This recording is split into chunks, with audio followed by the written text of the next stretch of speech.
So, DC, you have a Bible study for this week? I sure do. Great. What do you have so far? Well, I was thinking of doing another important woman of the Old Testament. You sure you can find any more women in the Bible than Ether? Her name's Esther, and I've only done one Bible study on a woman. There are plenty more. If you say so. So what are you going to talk about this week? Okay, so I'm going to go over the life of Miriam and her significance in biblical history. Oh, sorry to have to tell you this, but she isn't in the Bible. What are you talking about? Of course she is. Let me guess. Next week you're going to have a Bible study on Robin Hood, and then the Sheriff of Nottingham, and then on and on. Sir, you're thinking about Maid Miriam. I'm talking about Moses' older sister, Miriam. Moses had a sister? He did, sir. Fascinating. Indeed. So Miriam was born in 1576 BC to her parents, Amram and Jochebed. Joseph what? Jochebed. What is with these names? What do you mean?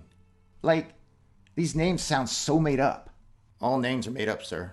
Do you think we can get a Bob or a Tammy in there somewhere? No. Why? Because. Makes sense. Anyways, Miriam's two older brothers were Moses and Aaron. Hey, Ron! I love that sketch. I see that. Okay, so is this Bible study done? I feel like I didn't learn enough. We haven't even started yet. Hurry up, I have lunch in a few minutes. My wife packed me one of those Lunchables. How old are you? Inappropriate. Continue. What's interesting about Miriam is that she was the one who watched the wicker basket floating down the Nile River and alerted the Pharaoh's daughter to its presence. What was in the basket? Are you serious? You seriously don't know what or who was in the basket? How big was the basket? The size of a baby. The size of a baby, huh?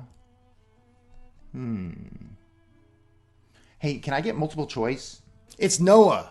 Noah was the baby in the basket. How do you not know this? I think the whole Robin Hood confusion took me off my game. How are you a senior pastor? I have many leather-bound books. Okay, Ron Burgundy.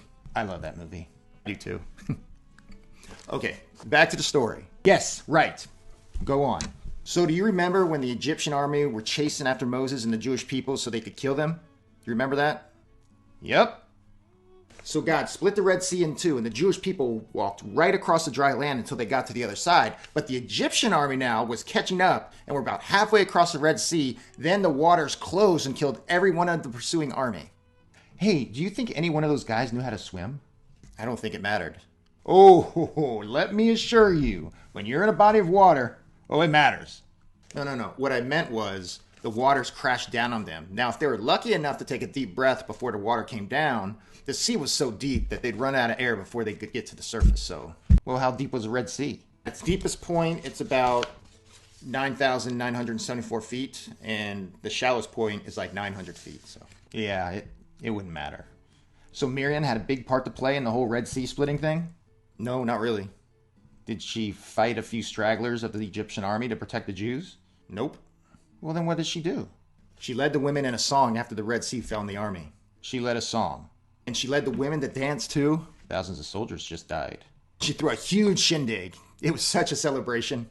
Well, it doesn't sound like she did much to deserve a Bible study. Well, she did other things as well. Really? Like what? Led the women in a crochet gathering? No. She also taught the women of Israel the Talmud and was labeled as Miriam the prophetess. Yeah, okay, maybe you should leave with that next time. Fair enough. Well, sounds like an informative Bible study for sure. And then she angers God by questioning Moses' commands and gets leprosy and had to live outside the camp for 7 days while begging the Lord to forgive her.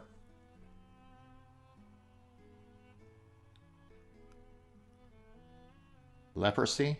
Yes, that's what it says. That's like a bad case of acne, right? It's a little worse than that, sir. Like face, fingers, and toes melting off your body. Is that where the story ends? No, sir. Miriam repents, God forgives her, and takes the leprosy away, but then she dies a year before they entered the Promised Land. How old was she? She was about 126, 127 years old when she passed. Probably looked like a humiliated grape. A what? Like the pit of a peach. Yeah, probably.